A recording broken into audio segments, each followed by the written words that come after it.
Magandang araw po. Tunghayan natin ang isang kwento ni Lando na matapos makaranas ng near-death experience ay nabuksan ang kanyang third eye. Simulan natin sa Kabanata 1, Patpatin at Walang Boses. Si Lando ay laging huli sa klase. Hindi dahil tamad siya, kundi dahil kulang ang pamasahe niya. Mula sa kanilang barong-barong na nasa paanan ng bundok, kailangan pa niyang maglakad ng mahigit 30 minuto papuntang eskwelahan. Sa init ng araw o sa buhos ng ulan, bitbit niya ang luma at butas-butas na backpack na puno ng lumang papel, isang lapis na napudpud na, at isang baong nilagang saging mula sa kanyang lola Iska. "Uy, ayan na si Kalansay," sigaw ng isa sa mga kaklase niyang si Dado. "Tanghali na, Lando. Nanguha ka pa ng buto sa sementeryo," hirit pa ni Miko habang pinagtatawanan siya ng buong klase. Wala na lang siyang imik.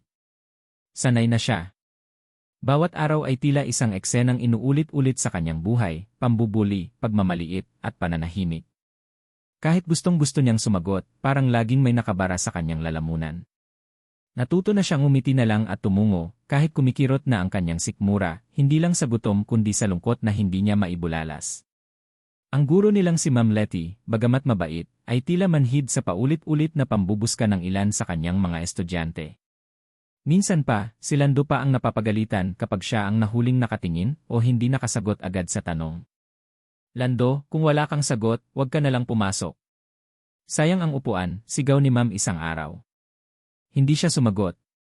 Umupo na lang siya sa sulok, pinipilit pigilan ang luhang gustong pumatak. Pagka-uwi, dinatnan niya ang kanyang lola Iska sa may lutuan. Halos walang ulam. Isang tuyong isda na lang ang natira at kaning bahaw. "Kamusta ang eskwela, apo?" tanong ng matanda, nakangiti. "Okay lang po, la," sagot ni Lando kahit ang totoo'y hindi. Tahimik silang kumain. Sa mumunting hapag na yari sa lumang plywood, parang ang bawat subo ay laban para sa kinabukasan. Wala silang kuryente, kaya kandila ang ilaw nila tuwing gabi. May tagpi-tagping banig sa sahig at isang lumang bentilador na hindi na gumagana. Minsan, sa kalagitnaan ng gabi, hindi makatulog si Lando. Nilalagnat siya. Hindi niya sinasabi kay Lola. Ayaw niyang dagdagan pa ang iniisip ng matanda. Ngunit ang totoo ay madalas nananakit ang kanyang dibdib, hinihingal kahit walang ginagawa, at namamanhid ang kanyang kaliwang braso. Pinagpapawisan siya sa gabi kahit malamig ang hangin. May iniinda siyang sakit at alam niyang malala na ito. Sa mga susunod na araw, tuluyan ng humina ang kanyang katawan. Sa eskwelahan, madalas siyang mawalan ng malay. Sa trabaho sa palengke, hindi na siya pinapapasok dahil mahina at matamlay. Ang dating maliit na kita, tuluyang nawala. Isang hapon, habang naglalakad pa uwi, biglang dumilim ang kanyang paningin. Mahinang bulong niya bago siya bumagsak sa lupa. Mabilis siyang dinala sa pinakamalapit na health center, lumang klinika na halos wala ring kagamitan. Doon, nalaman ng kanyang lola na may malubha na pala itong kondisyon sa puso. At wala silang pambayad para sa mas malalim na pagsusuri. Sa loob ng gabing iyon, habang nakahiga si Lando sa lumang kama, walang malay, nagsimula ang isang bagay na hindi maipaliwanag. Tahimik ang silid.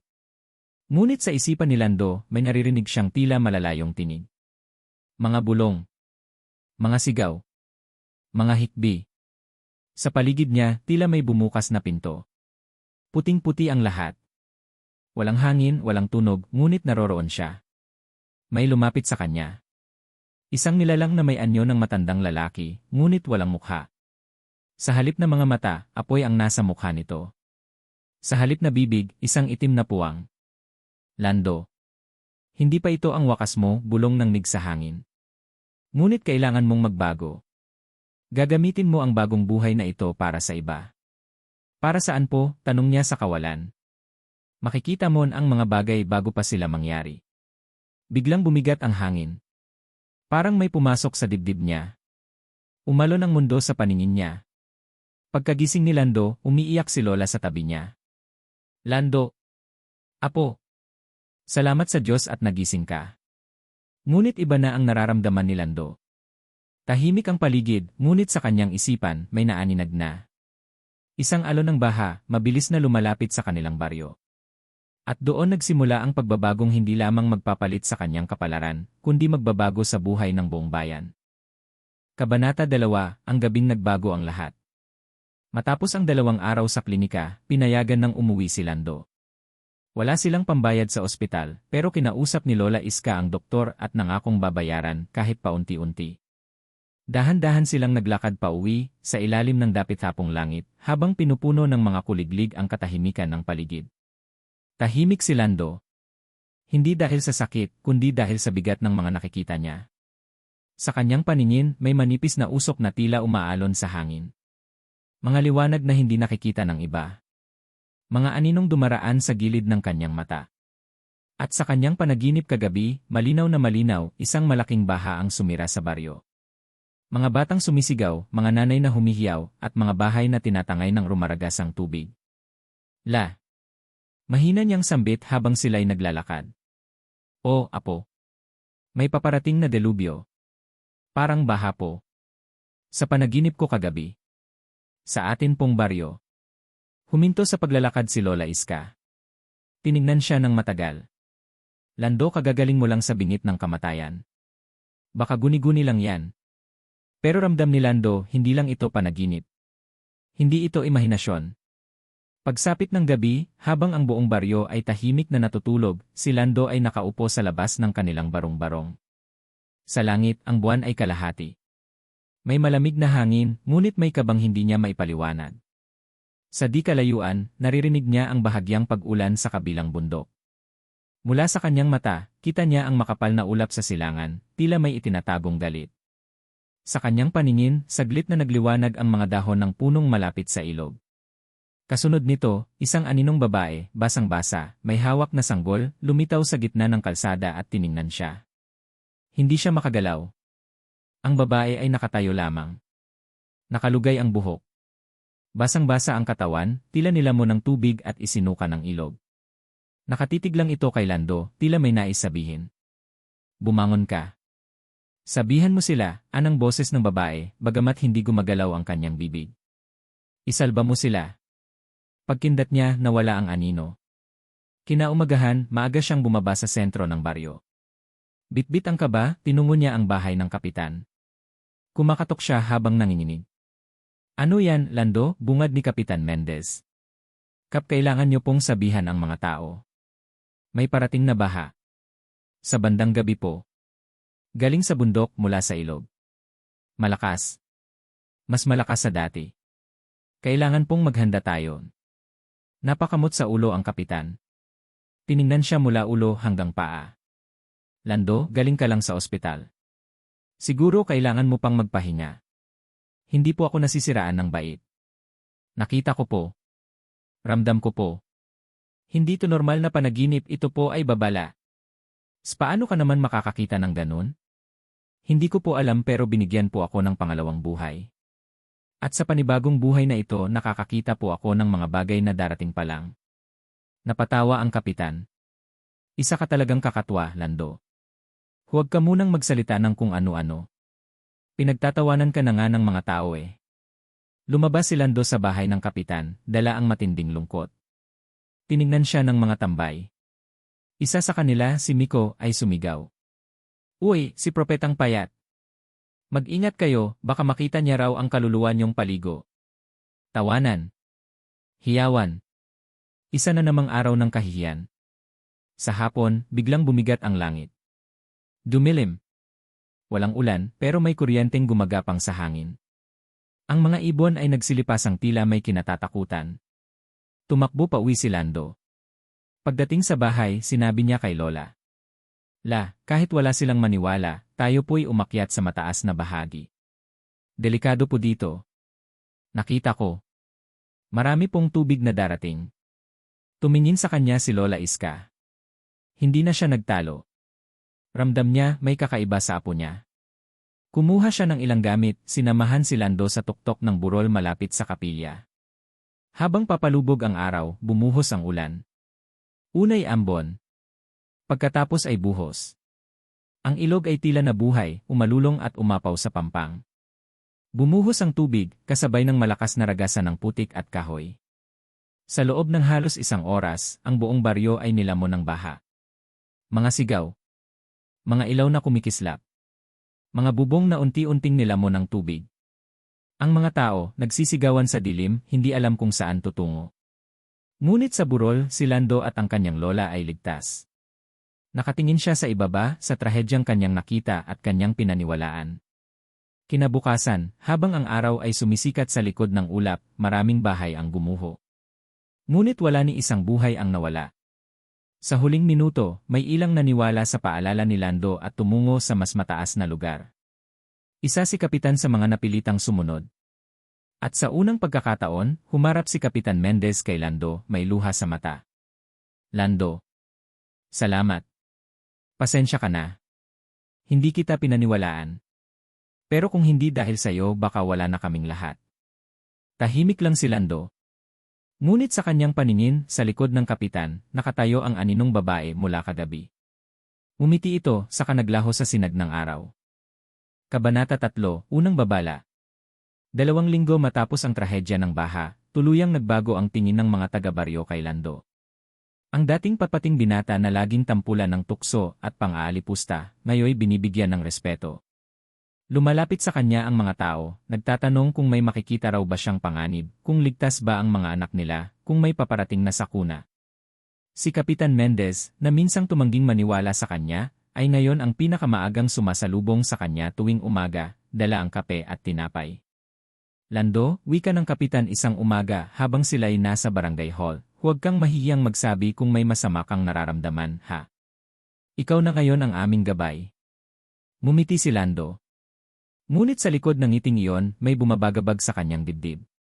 Simula ng Baha, may isang aninong hindi siya tinatantanan. Sa kanyang paningin, tuwing siya ay maglalakad sa tabing ilog o sa gilid ng bukid, may isang batang lalaki, basang-basa, nakatingin lang sa kanya mula sa malayo. Hindi ito nagsasalita. Hindi ito gumagalaw. Basta't naroon lamang ito.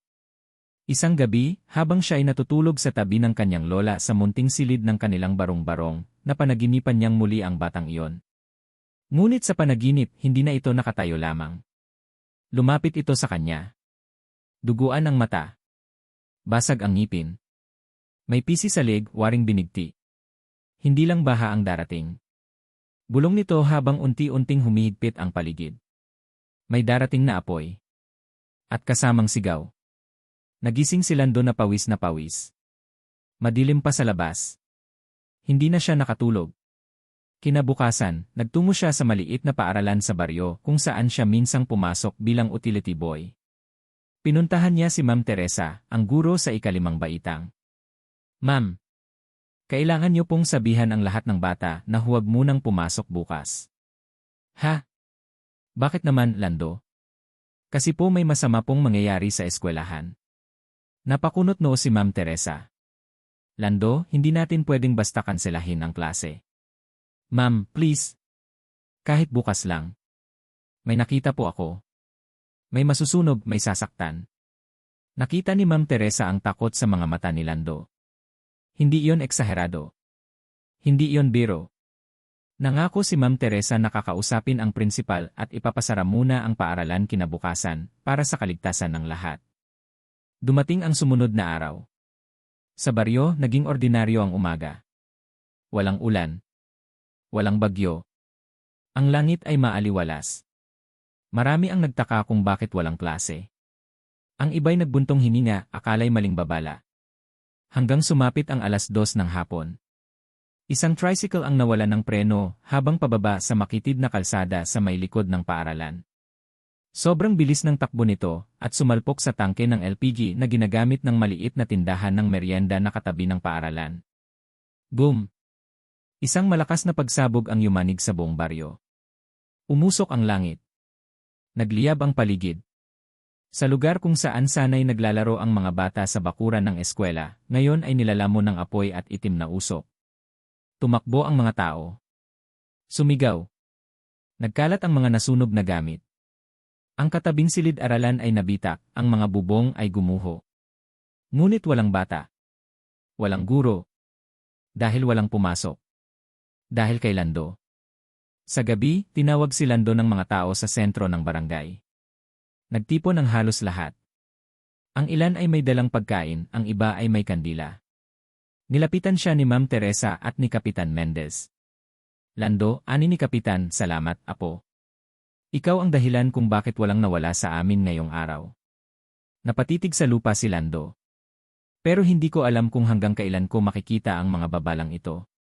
Hindi ko alam kung darating ang panahong hindi ko na sila mapigilan. Tumingin si Ma'am Teresa sa kanya. Pero habang nakikita mo pa sila, Lando, kami makikinig. Dahil naniniwala na kami sayo. Ngumiti si Lando. Ngunit sa gilid ng kanyang mata, nakita na naman niya ang batang multo, ngunit ngayon, hindi na ito nag-iisa. Sa likod nito, nakatayo ang isang matangkad na nilalang. Baluktot ang katawan. May mahabang daliri. Wala itong mata. Nakatingin lang kay Lando, tila natutuwa o nagmamasid. At mula sa kanyang tainga, may narinig siyang pabulong. Ang sunog ay simula lamang. Ang susunod ay wala nang makakaligtas. Kabanata 4, ang multong nakadamit ng itim. Mula noong insidente ng sunog, naging mas tahimik si Lando.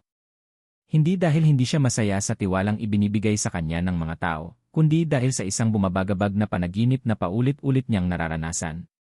Sa panaginip, naroon ang batang multo. Ngunit may kasama na itong nilalang na nakadamit ng itim, isang matangkad, payat, at madilim na presensya. Hindi ito nagsasalita. Hindi rin gumagalaw. Ngunit ramdam ni Lando ang malamig nitong titig kahit wala itong mga mata. Araw-araw na itong sumusunod sa kanya. Kapag lumalapit siya sa ilog, naroon ito. Kapag kumakain siya ng kanin at tuyo kasama ang kanyang lola, nakatayo lang ito sa labas ng bintana. At tuwing gabi, nasa paanan na ito ng kanyang higaan. Masamang panaginip.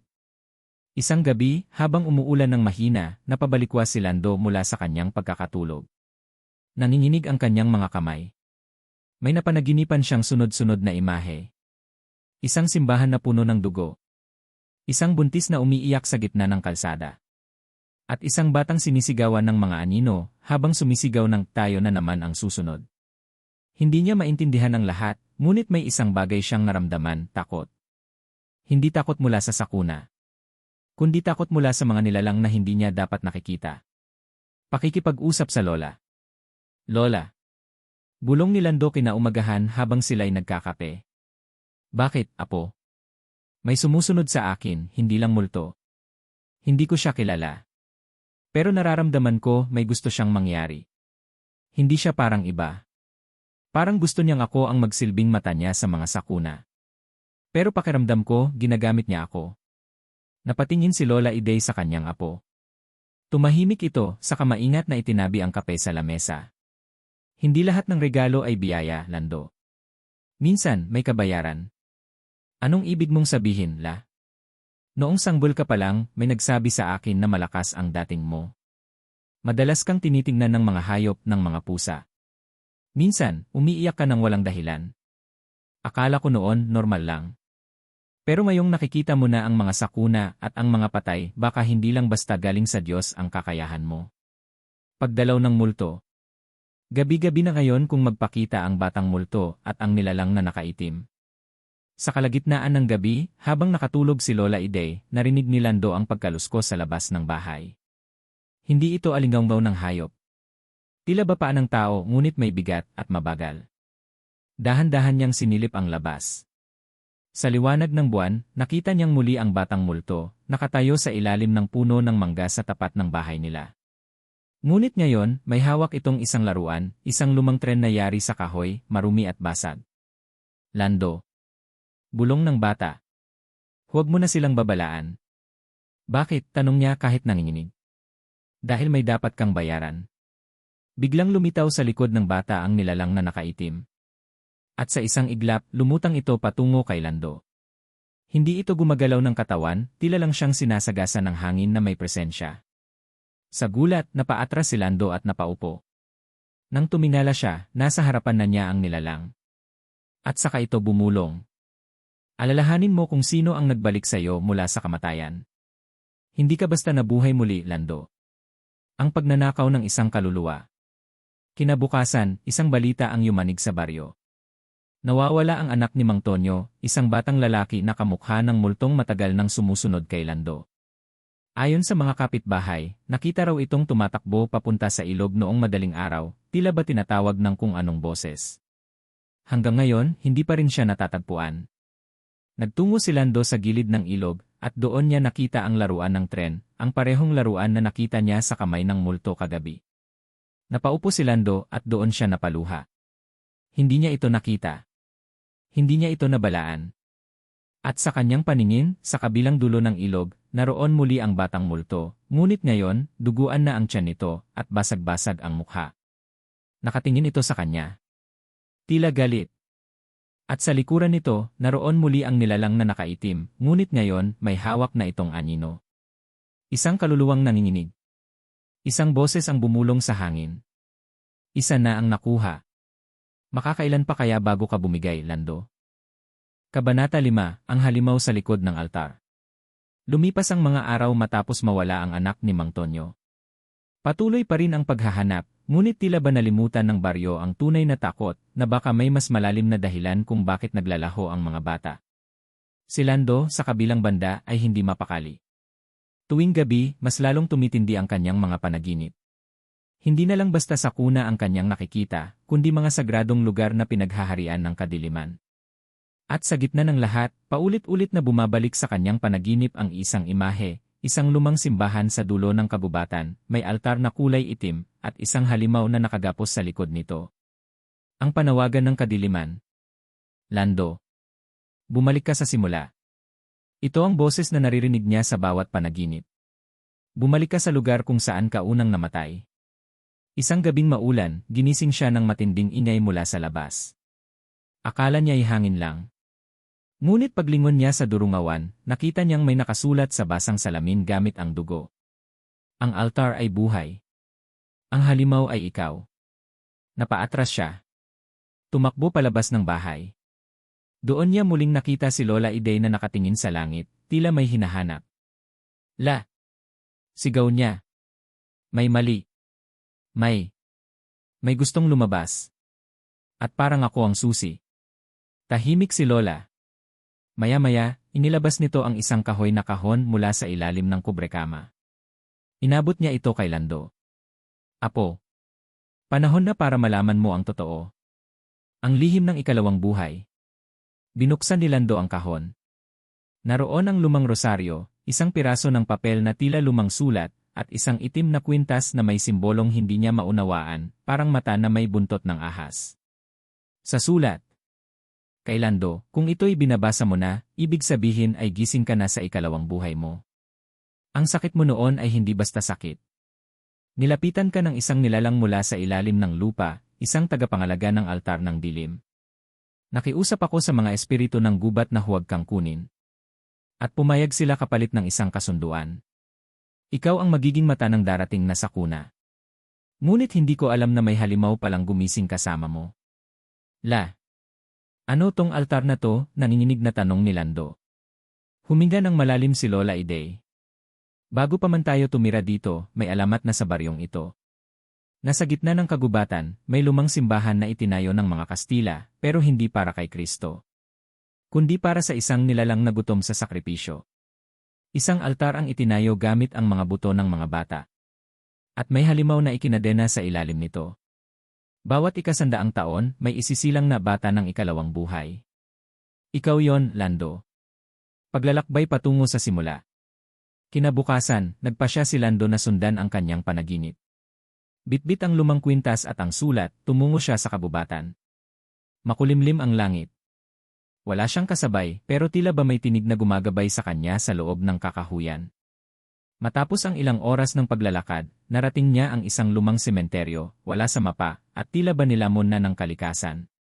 Sa gitna nito, naroon ang isang sirang simbahan, ang itsura'y kapareho ng nasa kanyang panaginip.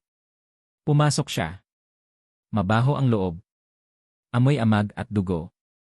Ang mga bangko ay bulok. Ang kisam ay may mga ukit ng mga umiiyak na bata. At sa dulo nandoon ang itim na altar. Wala itong krus. Sa halip, may nakaukit na mata na may ahas, pareho ng nasa kanyang kwintas. Nang tumingin siya sa likod ng altar, may nakita siyang isang malaking takip na bato. Sa ibabaw nito may isang linya. Ang mata ang magbubukas ng daan. Tinanggal ni Lando ang kanyang kwintas. Nang dumikit ito sa bato, bigla itong lumiwanag at dahan-dahang gumalaw ang bato. Ang unang sulyap sa halimaw. Mula sa ilalim, bumungad ang isang malalim na hukay. At mula roon, sumingaw ang usok na amoy asupre. Mabigat. Nakalalasing. At sa pinakailalim ng hukay, nakita ni Lando ang isang nilalang, nakakadena, mahaba ang katawan, parang ahas ngunit may mukhang tao. Nakapikit ito. Ngunit nang tumingin siya dito, bumukas ang mata nito. At sa tinig na pabulong, narinig niya ito. Ikaw ang aking tagapagbalik. Dalhin mo sa akin ang ikatlong sakripisyo. Dalhin mo sila sa akin, Lando, at ililigtas kita sa lahat ng sakuna. Kabanata 6, Tatlong Sakripisyo. Ang buong katawan ni Lando ay nanginginig habang nakatayo sa gilid ng hukay. Nakatitig siya sa nilalang na tila ba sumisigaw ng katahimikan, isang halimaw na lumalaban sa pagkakakadena, hindi gamit ang lakas kundi gamit ang pangako. Dalhin mo sila sa akin, bulong ng nilalang. Tatlong kaluluwa. Tatlong sakripisyo. At ikaw ay magiging higit pa sa tao. Sa isang iglap, bumalik sa kanyang isipan ang mga sakunang nalagpasan ng baryo. Ang sunog sa palengke na muntik ng kumitil sa daan-daang buhay. Ang baha na napigilan niya sa paunang babala. At ang buhawi na sumira ng ilang bahay, pero walang namatay dahil sa kanya. Ngunit ngayon, kapalit ng kapangyarihang iyon, hinihingi ng halimaw ang pinakamasama, mga buhay. Pagbalik sa baryo. Bumalik si Lando sa kanilang barong-barong, bitbit ang mabigat na lihim. Hindi siya makatingin sa kanyang Lola Iday. Hindi siya makatulog. Tuwing ipipikit niya ang kanyang mata, nakikita niya ang tatlong anino, mga kaluluwang ipinapakita ng halimaw sa kanyang panaginip. Isang matandang babae na madalas magsumbong sa barangay tungkol sa mga multo sa kanyang bakuran. Isang batang lalaki na madalas makitang gumagala mag-isa sa sementeryo. At si Mang Ernesto, ang lasenggong may kasaysayan ng pananakit sa pamilya. Bakit sila? Bakit sila ang pinili? Sa mga sumunod na araw, sinubukan ni Lando na iwasan sila. Pero parang sinusundan siya ng mga pangyayari. Nabali ang paa ng matanda ng madulas sa banyo. Ang bata ay muntik ng masagasaan sa kalsada. Si Mang Ernesto ay inatake sa puso ngunit nabuhay. 3. Tila ba hinihintay lang ang kanyang pagpili? Ang paalala ni Lola Iday. Isang gabi, habang tahimik silang kumakain ni Lola Iday ng nilagang kamote, bigla siyang nagsalita. Apo, minsan ang totoong kapangyarihan ay hindi ang kakayahang makita ang hinaharap, kundi ang pagpiling huwag itong gamitin sa masama. Natigilan si Lando. Pakiramdam niya'y alam ni Lola ang lahat, kahit wala pa siyang sinasabi. Mahina niyang sambit, kung merong masamang nilalang na humihingi ng sakripisyo, pero kapalit nito'y maililigtas natin ang buong baryo, anong gagawin mo? Hindi agad sumagot si Lola. Ngunit pagdakay tumingin siya sa kanyang apo, seryoso ang mga mata. Kung ang pagliligtas sa marami ay nangangahulugang pagpatay ng ilan, hindi iyon kabutihan. Isa lang yang kapangyarihang ginagamit ng demonyo para linlangin ka. Pangyayaring hindi inaasahan. Kinabukasan, naganap ang hindi inaasahan. Isang malakas na lindol ang yumanig sa baryo. Gumuho ang ilang bahay, kabilang na ang lumang sementeryo. Nagkaroon ng sira ang kalsadang daan palabas ng ngayon. Sa gitna ng kaguluhan, may isang matandang babae ang natabunan ng pader, si Aling Berta, ang una sa mga ipinakita sa panaginip ni Lando. Patay ito sa mismong lugar kung saan ilang araw lang ang nakalipas ay nagbabala siya sa mga tao na huwag magtapon ng basura dahil may mga espiritu sa lupa. Si Lando ay nanlamig. Isang sakripisyo. Nang hindi siya ang gumawa. Simula ng pagsunod. Gabi-gabi, muling sumasagi sa panaginip ni Lando ang halimaw. Mas malinaw na ang boses nito. Isa na ang nakuha. 2 na lang, Lando. Buksan mo pa ang daan. Hindi na lang ito hinihingi, inuutusan na siya. Sa isang sandali ng kahinaan, pinuntahan ni Lando ang sementeryo, kung saan madalas gumala ang batang lalaki. Nakita niya itong nakaupo sa ibabaw ng isang nitso, umiiyak. Ayoko na pong umuwi. Lagi po akong pinapagalitan, sabi ng bata. Napaluha si Lando. Napaupo sa tabi nito. Alam mo ba, Anya, na minsan, kapag sobrang lungkot natin, may mga bagay na sinusubok tayong akitin para mawala ang sakit. Tumingin ang bata sa kanya. Tulad po ng multo. Mas masahol pa. Maya-maya, dahan-dahan siyang tumayo. Iniwan niya ang bata at tumakbo palayo, lumalaban sa kanyang sariling multo. Desisyong malupit. Nang makabalik siya sa simbahan kinabukasan, nadiskubre niyang may bagong pinto sa likod ng altar, isa na lang ang kulang sa 3 sakripisyo, at kusa nang bumubukas ang daan. Hindi ko to gusto, bulong niya sa sarili. Hindi ko pinili to. Mula sa likod niya, may narinig siyang boses. Pero pinayagan mo. Paglingon niya, naroon si Mang Ernesto, hawak ang isang bulok. Lasing. Galit. Nag-aalab ang mga mata. Anak ng demonyo ka. Ikaw ang dahilan kung bakit namatay ang kapatid ko. Sinumpak ang bata ka. Sumugod si Mang Ernesto, ngunit bago pa ito makalapit, bumuka ang lupa sa pagitan nila. Mula sa bitak, sumingaw ang itim na usok, at mula roon lumabas ang isang braso ng halimaw. Kinabig si Mang Ernesto pababa sa hukay. Pangalawang sakripisyo. Hindi na kinaya ni Lando ang bigat ng kanyang konsensya. Napasigaw siya. Tama na. Tama na. Ayoko na. Ang mata ng sakuna. Sa gabing iyon, habang nakaupo si Lando sa bubong ng kanilang barong-barong, nakatingin sa mga bituin, humapdi ang kanyang mga mata. Para bang may puwersang pumapasok sa kanila, at sa isang kisap mata, nakita niya ang darating na sakuna. Isang dagat ng apoy. Isang buong baryo na nagliliyab. At sa gitna nito, isang nilalang na may itim na balat at mata sa bawat bahagi ng katawan, ang halimaw, malaya na. Kabanata 7, Apoy sa langit. Banta sa hangin. Gabi na, ngunit hindi makatulog si Lando. Habang nakahiga sa papag sa tabi ng kanyang lola Ide, patuloy ang pag-ikot ng mga tanong sa kanyang isip. Ako ba ang dahilan ng mga sakuna? Ako ba ang nagligtas sa baryo, o ako ang nagdala ng kapahamakan?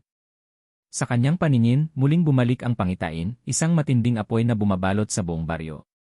Mga bahay na naglalagablab. Mga sigaw ng mga bata. Mga bangkay sa kalsada. At sa gitna ng apoy, ang halimaw mula sa ilalim ng simbahan, lumalakad, tila pinangungunahan ang lahat ng kapahamakan. Napabangon si Lando. Pawis na pawis. Huminga siya ng malalim at saka tumingin sa langit. May mga ulap madidilim, mabigat. Hindi ulan ang dala nito kundi apoy. Ang panaginip ng matanda. Kinabukasan, habang naglalakad siya patungong ilog, nasalubong niya si Aling Manda, isang matandang babaeng kilala sa baryo bilang may mahina ang isip. Lando, bulong ni Aling Manda, na panaginipan kita kagabi. Natigilan siya. Ano pong panaginip? Sinunog mo raw ang buong baryo. Lahat sila sumisigaw sa pangalan mo. Kinilabutan si Lando. Panaginip lang po yon. Ngunit mumisi si Aling Manda, at sa boses na tila hindi kanya, sinabi niya. Hindi ito panaginip. Ito ang hinaharap. Naglakad na palayo si Aling Manda, iniwan siyang nanlalamig. At sa hangin parang may naamoy siyang usok. Ang huling babala. Pagbalik niya sa simbahan, muling bumalik ang panaghoy ng halimaw. Ngunit iba na ngayon ang tono nito, hindi na ito humihingi ng sakripisyo. Ito'y nagbibilang. 2. 1 na lang. Palalayain mo ako, Lando. At ang mundo mo ay mababago. Napaatras siya. Ngunit sa paglingon niya, naroon ang batang lalaki, ang pangatlong kaluluwang nakita niya sa panaginip, nakatayo sa gitna ng simbahan, naglalakad papunta sa altar. Itigil mo yan! Sigaw ni Lando. Ngunit parang wala itong naririnig. Bigla, isang puwersang hindi niya makita ang humatak sa bata papunta sa hukay. Napasugod si Lando at hinila ito pabalik, ngunit tila may humihila sa kabila. Pumikit si Lando. Sumigaw. Ayoko na. Ako na lang. Ako na lang ang kunin mo. At biglang tumigil ang lahat. Tahimik. Walang halimaw. Walang sigaw. Walang apoy. Pagwawakas ng katahimikan. Akala niya'y tapos na. Akala niya'y nalabanan na niya ang kapalaran. Pero sa gabing iyon, bumukas ang langit. Ang sakuna. Nagsimula ito sa alingaungaw ng isang kidlat na tila bumagsak mismo sa gitna ng baryo. Sumunod ang apoy mula sa isang bahay, tumalon sa isa pa. Hangin na tila may sariling isip, naghatid ng apoy sa bubong ng bawat tahanan. Si Lando, nagising sa gitna ng kaguluhan, lumabas ng bahay at nakita ang kanyang pinakanatatakutan, ang pangitain niya, nangyayari na. Nagkakagulo ang mga tao. Umiiyak ang mga bata. At sa gitna ng lahat naroon siya, nakatayo sa kalsada, habang ang kanyang mga mata ay umiilaw sa dilaw. Dumating si Kapitan Pido. Lando, ikaw ang nakakita sa lindol noon, di ba? Sa sunog. Ano nang gagawin natin ngayon? Napatitig siya sa kapitan. Muling bumalik ang mga imahe ng kanyang panaginip pero iba na ngayon. Nakikita niya ang solusyon. Tubig, sabi niya. Magtawag ng mga kalalakihan. Putulin ang tubo ng water tank. Buong tangke. Ipagulong natin pababa. Pagliligtas. Sa loob ng 30 minuto, ginamit ng mga tao ang sinabing paraan ni Lando. Pinutol nila ang tubo ng tangke sa likod ng eskwelahan. Inilunsad nila ito pababa ng slope kung saan nagmumula ang apoy. Pumutok ang tangke. Bumaha ang tubig. 4 na bahay ang naapula, kabilang na ang lumang bahay ng mag-asawang may mga anak na sanggol. Nagpalakpakan ang mga tao. Hinanap si Lando. Ngunit wala na siya roon. Isang malamig na katapusan. Natagpuan siya ni Lola Iday kinabukasan, nasa simbahan, nakaupo sa altar, duguan ang mga kamay. Sa tabi niya naroon ang bangkay ng halimaw, sunog, mistulang sinunog mula sa loob. Mahina niyang sabi, ayoko na. Yumakap si Lola sa kanya. Ngunit sa likod ng yakap na yon, may naramdaman siyang kakaiba, mainit na pulso sa dibdib ng kanyang apo. Muling umiilaw ang mata ni Lando. Kabanata 8, Dugo sa tubig. Ang katahimikang hindi natural. 2 araw matapos ang sunog, muling bumalik ang katahimikan sa baryo. Naapula ang apoy at walang nasawi dahil sa maagap na babala ni Lando. Lahat ay nagpapasalamat. May ilang nag-aalay pa ng pagkain sa kanya. Ngunit sa kabila ng papuri at pasasalamat, may bumabagabag sa kanya. Ang simbahan na dati pinagmumulan ng mga panaginip ngayon ay tahimik na. Hindi na niya naririnig ang panaghoy. Wala na ang halimaw. Pero hindi ibig sabihin nito'y ligtas na siya. Tuwing gabi, nagsisimula na naman siyang magkaroon ng panaginip, ngunit iba na. Hindi na ito mga sakuna. Sa halip, nakikita niya ang sarili niya nakatayo sa gitna ng ilog, at sa kanyang paanan ay tubig na kulay dugo. At mula sa ilalim nito, dumarating ang isang aninong walang mukha. Ang bumalik na multo. Lando, may kailangan kang makita, sabi ni Mang Erning, isang matandang mangangaso na malapit sa kanilang pamilya. Dinala siya nito sa paanan ng bundok, kung saan matatagpuan ang ilog na nagsusuplay ng tubig sa buong baryo. Ngunit pagdating nila roon, laking gulat ni Lando na mumula ang tubig. Hindi ito kalawang, bulong ni Mang Erning.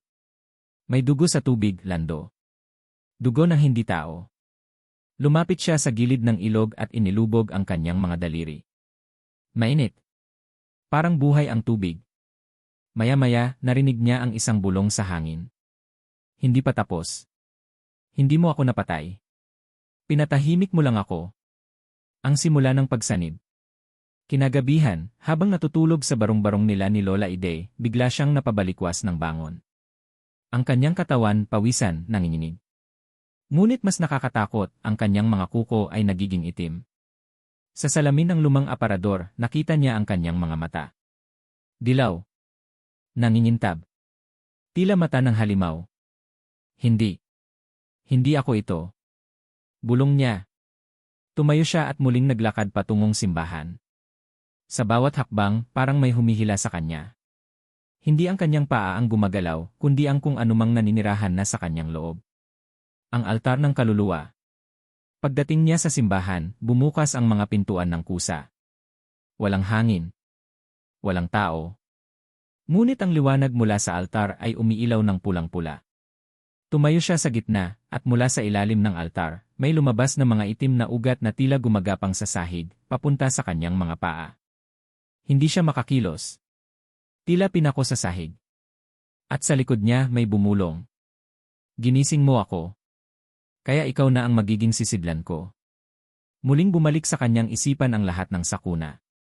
Lindol. Sunog. Baha. Lahat ng ito'y tila may isang sentrong puwersang may gusto, ang kaluluwa ng halimaw ay hindi pa tuluyang nawala. Gusto nitong mabuhay sa katawan ni Lando. Ang aklat ng paglaban. Bago siya tuluyang lamunin ng mga ugat, may isang boses na sumigaw. Lando. Si Lola Iday, may hawak na lumang aklat, itinago ng kanilang pamilya noon pa man. Huwag mong hayaang makuha ka ng sumpa. Basahin mo to. Basahin mo ng malakas, sigaw ni Lola habang binubuklat ang mga pahina. Kahit nanginginig, kinuha ni Lando ang aklat at binasa. Sa ngalan ng dugong linya ng babaylan, sa ngalan ng apoy ng lupa at tubig ng ilog, pinapalayas kita sa katawan kong ito. Sa sandaling iyon, nayanig ang simbahan. Nagsimulang umatras ang mga ugat. Sumisigaw ang kaluluwa sa ilalim ng altar. Hindi pa ito ang wakas. May mas malakas pa sa akin. At sa isang sigaw ni Lando, naputol ang koneksyon. Pagkatapos ng sigawan, bumagsak siya sa sahig, hinang-hina. Pumunta si Lola at niyakap siya. Di ko na kaya. Parang hindi ko na sarili ang katawan ko. Huwag kang bibitiw, apo. Hindi mo ito pinili, pero ikaw ang napili. Sa pintuan ng simbahan, unti-unting nagliliwanag ang langit. Akala niya'y umaga na.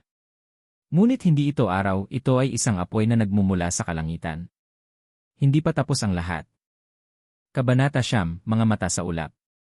Ang pagbabalik ng kalikasan. Umaga. Ang araw ay tila hindi sumisikat ng normal. Ang buong baryo ay nasa ilalim ng isang kalangitan na mapula at tila naglalagablab. Sa kabila ng naiwang takot mula sa mga sakunang nagdaan, nararamdaman pa rin ng bawat isa ang pag-aalala. Parang may malaking banta na nakatago sa mga ulap. Si Lando, na bago lang nakakaligtas sa pagkakaroon ng dilaw na mata, ay hindi pa rin matahimik. Kung tutuusin, siya ay patuloy na binabalikan ng kanyang mga pangitain. Pero ngayon, tila mas malupit ang mga ito. Sa bawat sandali, nararamdaman niyang may mga mata na sumusunod sa kanya. Hindi na siya makatulog ng mahimbing. At sa bawat hatingabi, naririnig niya ang mga bulong sa kanyang tenga. Wala ka ng takas. Itutuloy kita. Ikaw ang susunod. Ang lihim ng kalikasan. Isang araw, habang naglalakad si Lando sa gilid ng bukirin, may napansin siyang kakaibang bagay. Tumingin siya sa langit at doon, sa gitna ng mapulang mga ulap, nakakita siya ng mga mata. Malalaki, itim at tila nanonood sa kanya. Naglakad siya ng mabilis papalayo, ngunit ang mga mata ay patuloy na sumusunod sa kanya. May isang boses na bumangon mula sa kaloob-looban ng kanyang isipan. Hindi mo ako matatakasan. Pinili mo ito. Nagmadali siyang bumalik sa kanilang bahay at tinanong ang Lola Iday. May mga mata sa langit. Parang hindi nila ako tinatantanan. Lola Iday, bagaman may takot sa mga mata ni Lando, ay nagpa siya ng magtapat. Apo, hindi mo ba alam? Ang iyong pamilya ay may malalim na koneksyon sa kalikasan at mga nilalang na hindi nakikita ng lahat. Nagkatinginan sila. Si Lando hindi makapaniwala. Anong ibig mong sabihin? Ang iyong mga ninuno ay mga albularyo, mga tagapangalaga ng mga kalikasan at espiritu ng kagubatan. Ngunit may isang lihim na hindi mo alam, ang iyong linya ay may sumpa mula sa isang nilalang sa kalikasan na hindi nakikita ng marami. Ang nilalang sa itaas. Nang gabing iyon, si Lando ay muling nanaginip. Sa kanyang mga panaginip, nakita niya ang mga mata sa ulap, ngunit hindi ito ordinaryong mata. Ang mga mata na iyon ay naglalaman ng dilim. Ang mga ito ay simbolo ng isang sinaunang nilalang na tinatawag na bantay sa kalikasan. Ang mga mata ay hindi lamang simbolo ng pagmamasid, kundi mga mata ng paninindigan at kapangyarihan na humuhugot ng lakas mula sa likas na mundo, mula sa mga puno, ilog at ang lahat ng mga elemento. Isang puwersang hindi kayang tapatan ng sinuman. Sa panaginip ni Lando, ang nilalang ay nagpakita. Isang matandang tao na walang mukha, tanging mga mata lang ang natira. Lando, ikaw ang maghuhulog ng aking luhang dugo, kaya't ikaw ang magiging gabay at tagapangalaga. Ngunit alalahanin mo, sa bawat hakbang na iyong tatahakin, may kalaban ka na magiging mas malupit pa sa akin. Ang pag-atake ng kalikasan. Kinabukasan, naramdaman ng buong baryo ang pagbabago sa hangin. Ang mga puno ay nagsimulang mag-iyakan, at ang mga hayop sa kagubatan ay nagtakbuhan patungo sa kabundukan, parang may isang malupit na banta na paparating. Si Lando ay tinawag ni Kapitan Pido. Lando, sumama ka sa amin. May kakaibang nangyayari. Parang may gumagalaw sa ilalim ng lupa. Dahil sa mabilis na pag-usbong ng mga pangyayari, hindi nagdalawang isip si Lando na sumama sa kanila. Nang dumating sila sa pinakamalalim na bahagi ng kagubatan, isang malakas na pagsabog ang yumanig sa kanilang paligid. Ang buong kagubatan ay tila nagising, ang mga puno ay umuuga, at mula sa ilalim ng lupa, may mga ugatang katawan ng hayop na sumabog, binabaha ng mga aninong itim. Ito na. Ang laban, bulong ni Lando sa sarili. Ang pagtatagpo sa nilalang. Habang naglalakad, nakarating sila sa isang clearing sa gitna ng kabubatan. Dito, nakita ni Lando ang nilalang. Isang nilalang na mula sa mga ugat at sanga ng puno, nagkaroon ng buhay. Ang mga mata nito ay kumikislap at tila sumisiksik sa kaluluwa ni Lando. Sa wakas, Lando. Huwag mong kalimutan, ikaw ang maghahatid ng balanse. Nagpakita sa harap niya ang bantay sa kalikasan, ang nilalang na umaasa sa kanyang katawan. Ang nilalang na isang kalasag at gwardiya ng kalikasan, ngunit ngayon, siya ang nagiging pangunahing kalaban. Ang laban sa madilim na nilalang. Bago makalapit si Lando, naramdaman niyang ang lahat ng kanyang lakas ay naglaho, tinatangka ng nilalang na sumipsip ng kanyang kapangyarihan. Pero hindi ito ang katapusan. Naghanap siya ng lakas sa mga nararamdaman niyang mga ugat sa ilalim ng lupa. Inisip niya ang kalikasan, ang hangin, ang lupa, ang tubig, at sa tulong ng kanyang third eye, nagsimula siyang magdasal sa mga espiritu ng kanyang mga ninuno.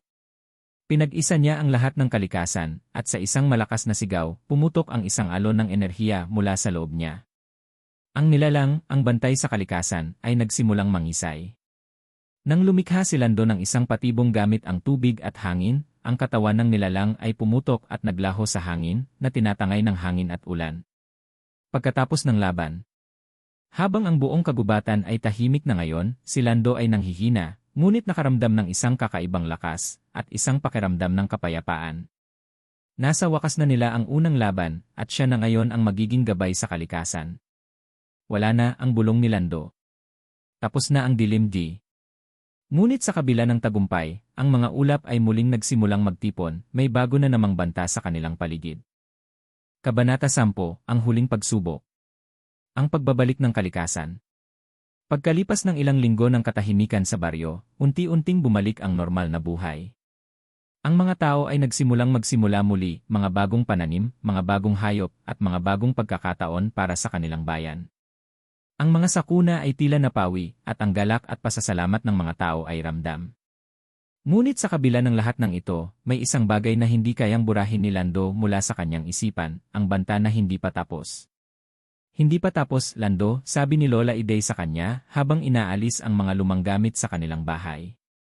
Ang mga sakuna ay napansin mo na, pero may isang bagay na mas malupit ang patungo sa atin. Lola, hindi ko na kayang makapagtiis pa. Labanan ko na to. Si Lando ay naglakad papunta sa itaas ng bundok. Doon, sa kaharian ng kalikasan, siya lang ang makakapagpatigil ng isang bagay na walang hanggan, ang nilalang na nagmamasid sa langit, ang malupit na nilalang na tinatawag ng iba bilang bantay ng mga ulap. Ang pagbabalik ng nilalang. Habang ang araw ay nagsisimula ng lumubog, isang madilim na ulap ang nagsimulang magtipon sa langit.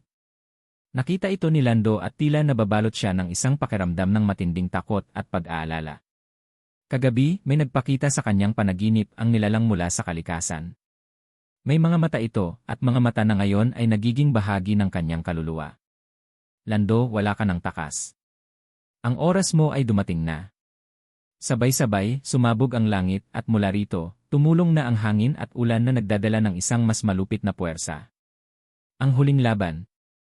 Nang dumating siya sa tuktok ng bundok, nakita niya ang isang bagay na hindi niya kailanman inisip. Ang nilalang na ito ay hindi lamang isang espiritu o isang kalikasan, ito ay isang matandang Diyos na may kapangyarihan sa buhay at kamatayan. Ang matandang Diyos ay hindi na may katawan, ngunit ang kanyang mga mata ay umaabot hanggang sa buong kalangitan. Ang kanyang boses ay parang isang sigaw na umaabot sa mga ulap. Lando, napili ka namin upang magsimula ng bagong buhay. Pero ikaw ay magiging aking gabay at tagapaglingkod. Walang pag-aalinlangan, ikaw ang magiging bahagi ko. Ngunit sa pagkakataong ito, hindi na matatakot si Lando. Lumuhod siya at nagdasal, hindi para humingi ng tulong, kundi upang magtanggol. Habang siya ay nagsusumpa sa mga nilalang ng kalikasan, naramdaman niyang ang lakas mula sa kanyang third eye ay muling nagbalik, mas malakas at mas matalim. Isang malakas na sigaw ang sumabog mula sa kanyang bibig, na tinangay ng hangin. Ang hangin na ito ay hindi ordinaryo, ito ay may dalang liwanag ng buhay at kamatayan. Ang mga mata ng nilalang ay nagdilim, at unti-unting nag-iba ang kulay ng ulap mula sa itim patungong puti. Ang pagkalusaw ng kalikasan. Habang ang ulap ay nagiging puti, nagpatuloy si Lando sa pagbigkas ng mga salita ng matandang aklat ng kanyang mga ninuno. Ang aklat na ito ay hindi isang simpleng aklat ng mahika, ito ay isang aklat na naglalaman ng mga lihim ng kalikasan, ng mga bagay na hindi kayang maabot ng mga mortal. Sa ngalan ng kalikasan, sa ngalan ng hangin, tubig, at lupa, ako'y tumayo laban sa dilim. Sa bawat salita na lumalabas mula sa kanyang bibig, ang kalikasan ay nagsimulang magbago. Ang ulan ay nagiging ilaw, ang hangin ay nagiging mga sagradong hiyaw, at ang mga puno ay tumutubo ng mabilis, mga bagong ugat na humawak sa mundo at tinulungan siya sa kanyang laban. Ang dilim na bumabalot sa nilalang ay nagsimulang maglaho. Ang mga mata ng nilalang ay nagdilim at hindi na muling kumislap. Ang lahat ng puwersa ng kalikasan ay nagtipon upang tapusin ito. Ang bagong simula.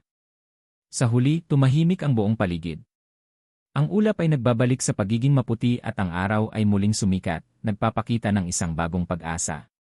Si Lando ay humihingal, ngunit ang kanyang puso ay puno ng kapayapaan. Tapos na, bulong ni Lando sa sarili. Tapusin na natin.